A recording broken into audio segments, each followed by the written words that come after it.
Hello बंधुरा आशा करी सकले भालो आছেন। आज আমি আপনাদের জন্য আরো একটি নতুন ভিডিও নিয়ে উপস্থিত হয়েছি। বন্ধুরা এক রাজ্যে খিদে পিপাসা ঘুম ও আশা নামের চারজন বোন থাকতো। একদিন চার বোনের মধ্যে ঝগড়া হয়ে যায়। খিদে বলে আমি বড়, পিপাসা বলে আমি বড়, ঘুম বলে আমি বড়, আর আশা বলে আমি বড়। এরপরে এই চার বোন বিবাদ নিয়ে রাজার কাছে যায়।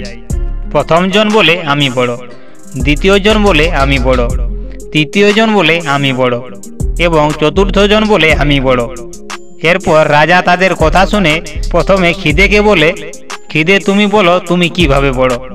तखन खिदे बोले आमी एई जन्य बड़ो कारण आमार जन्यई सब बाड़ीते उनुन ज्वले, भालो भालो खाबार तैरी हय।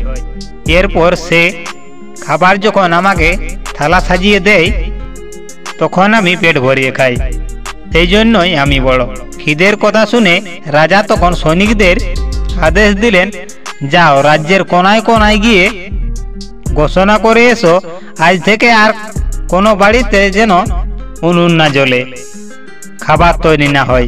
तारपरे देखी खिदेर जखन खिदे पाबे तखन से कि करे।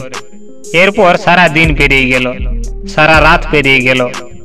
যখন সকাল হলো তখন খিদে পেল। তখন সে এদিকে ওদিকে খাবার খুঁজতে লাগলো।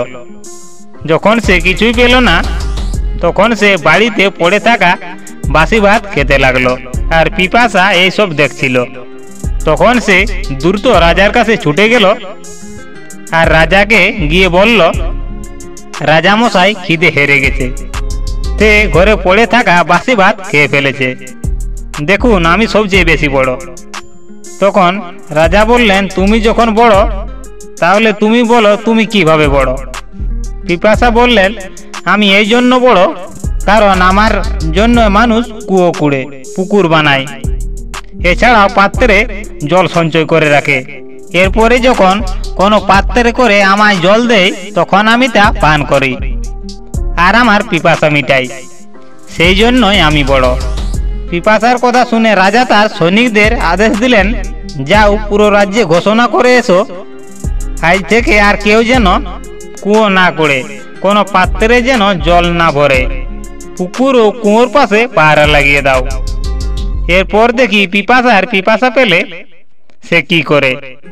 সারা দিন পেরিয়ে গেল, সারা রাত পেরিয়ে গেল। দ্বিতীয় দিন পিপাসা পেল। তখন সে এদিকে ওদিকে জল খুঁজতে লাগলো। যখন সে কোথাও আর জল পেল না তখন সে মাটি কুড়ে গর্তের জল পান করলো আর ঘুম এইসব চেয়ে চেয়ে দেখছিল। তখন সে দ্রুত রাজার কাছে গিয়ে রাজাকে বলল, রাজা মশাই পিপাসা হেরে গেছে, সে গর্তের জল পান করেছে, তাহলে দেখুন আমি কিন্তু সবচেয়ে বড়। রাজা বললেন, তুমি কিভাবে বড়। ঘুম বলে আমি এই জন্য বড় কারণ আমার জন্য মানুষ খাট পালং বানায়। এরপর সে খাট পালংয়ে যখন বিছানা পেতে দেয় তখন আমি ঘুমোই, তাছাড়া আমি ঘুমাই না। ঘুমের কথা শুনে রাজা সৈনিকদের ডেকে আদেশ দিলেন, যাও গোটা রাজ্যে গিয়ে ঘোষণা করে এসো আজ থেকে আর কেউ যেন খাট পালংয়ে বিছানা না পাতে। সারা দিন পেরিয়ে গেল, আধা রাত পেরিয়ে গেল। এরপর ঘুম পেল। তখন সে এদিকে ওদিকে বিছানা খুঁজতে লাগলো। যখন কোথাও সে বিছানা পেল না তখন সে বাধ্য হয়ে উঁচু নিচু জায়গায় বিছানা ছাড়াই ঘুমিয়ে পড়লো। আশা সব দেখছিল। তখনই সে দ্রুত রাজার কাছে যায় আর রাজাকে গিয়ে বলে, রাজা মশাই ঘুম হেরে গেছে, সে উঁচু নিচু স্থানে বিছানা ছাড়াই মাটিতে ঘুমিয়ে পড়েছে, দেখুন আমি বড়। রাজা বললেন, প্রমাণ করো তুমি কি করে বড়। তখন আশা বললেন, আমি এই জন্য বড় কারণ আমার জন্য মানুষ কর্ম করে, পরিশ্রম করে, চাকরি ও ব্যবসা বাণিজ্য করে, দিন রাত কত কষ্ট করে, কিন্তু তবুও তার আশার আলোকে নিমতে দেয় না। এইসব শোনার পর রাজা তার সৈনিকদের আদেশ দিলেন, যাও রাজ্যের কোনায় কোনায় গিয়ে ঘোষণা করে এসো আজ থেকে আর কেউ যেন কোনো রকম ভাবে কোনো পরিশ্রম না করে, চাকরি না করে, ব্যবসা বাণিজ্য না করে, কেউ যেন তার আশার প্রদীপ না জ্বালায়, দেখি আশা জাগলে সে কি করে। এরপর সারা দিন পেরিয়ে গেল, সারা রাত পেরিয়ে গেল।